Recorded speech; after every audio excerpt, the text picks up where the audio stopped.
The short answer is, it depends. This short masterpiece by Stephen Crane that we'll be looking into today gives us a guide as to how to think about the story that we're trying to tell, and in doing so, choose the perfect place for the story to begin. In short, this video should help you figure out where you want to start your story. We'll go over the introduction to The Open Boat and figure out why Stephen Crane decided to start such a dramatic story in seemingly a place after the drama has already happened, and why that decision was perfect for him to make. Learning the thought process of these great authors as they sit down to write will help us unlock our own thought processes and help us make the decisions that we're going to make in order to achieve our own visions. These lessons will hopefully help you not just for your next story, but for all stories that you plan to tell in your life. And if you know anything about humans, well, we love telling stories. Hello everyone, I'm Aaron. I'm a many times published short story writer working hard to traditionally publish my very first novel this year. Thank you so much to the 300 of you who have already subscribed. It's a small channel, but it's growing rapidly.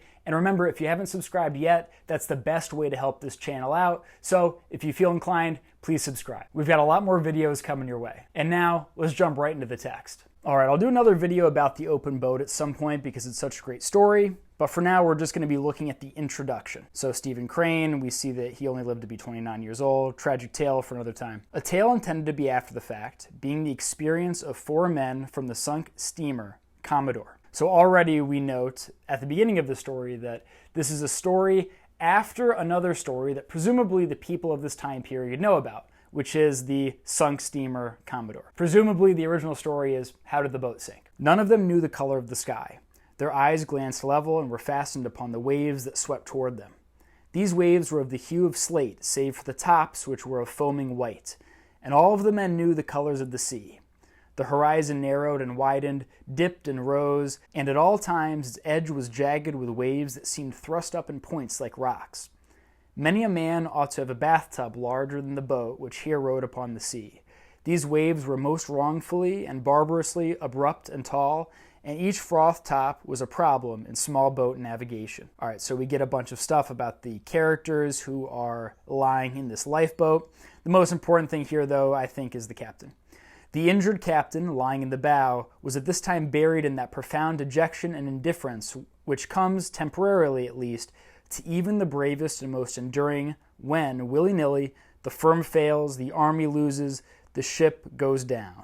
So let's just think about this as a starting point for a story. Most storytellers, whether you're in film, some other form of media, or writing, will decide to actually show the shipwreck, right? Like that would be the most dramatic moment. That would be what the story is about. But no, Stephen Crane decides, well, this story's probably already been beat to death and told over and over again, and everybody already knows it. The real story here isn't just the shipwreck. I mean, people have probably heard hundreds of stories about shipwrecks in the past. The story here is a story of survival. It's the story of how these 4 guys are going to survive in this very tiny little dinghy in the middle of the ocean. And of those 4 guys, one of the survivors is the captain.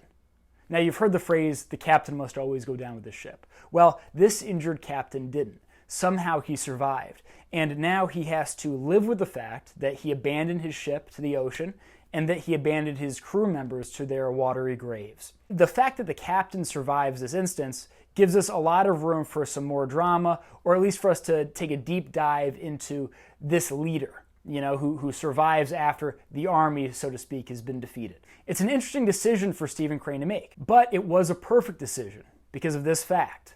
Stephen Crane was not telling the story of the shipwreck. He had a vision, and his vision for his story was that he was telling the story of survival, of these 4 guys trying to make it back to shore after the ship has sunk. Stephen Crane, in short, had a vision for what his story was. And even though many people might have said to him, hey, Stephen, the shipwreck is much more dramatic, Stephen said, no, I have a clear vision for my story. I'm telling the story of these 4 unlikely survivors and, whether or not they're going to get back to the shore, what they're thinking and feeling, and what they're doing in order to survive. This story is a lesson in staying committed to your vision. Stephen wrote the story that people didn't expect, but the one that everybody loved. The one that he should have written, because he stuck to his vision.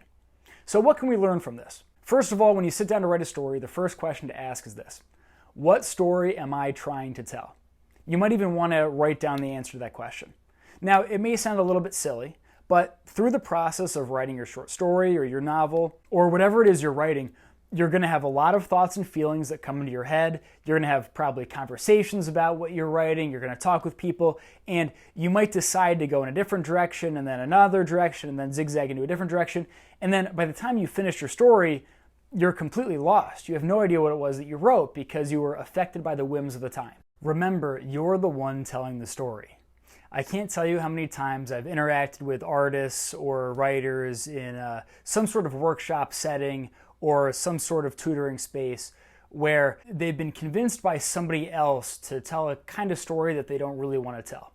Remember, as an artist or as a creative person, you have a duty to yourself to tell the stories and to create the art that you want to create.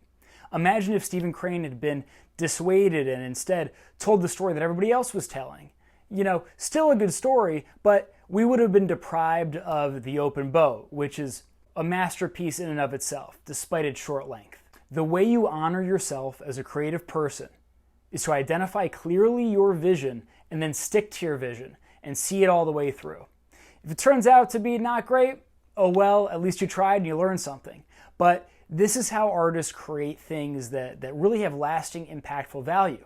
It's by staying true to the vision that they have for the project. So whatever it is you're working on, I wish you the best of luck, and send this video to a fellow artist or a creative person who is working on their own projects and let them know, don't get talked out of it, don't get dissuaded, stick to your vision. There are people out here who believe in you and who really want to hear the story that you're trying to tell with whatever art it is that you're working on. Anyways, I hope that this video was helpful. Let me know if you have any questions or comments for me in the comments section, or let me know what it is that you're currently working on. I'd love to hear what it is you're working on and send a little bit of positive energy your way. Once again, the best way to help out this channel is to subscribe. And of course, everybody make sure you're drinking enough water and getting enough sleep. Take care of yourselves. All right, I'll see you in the next video.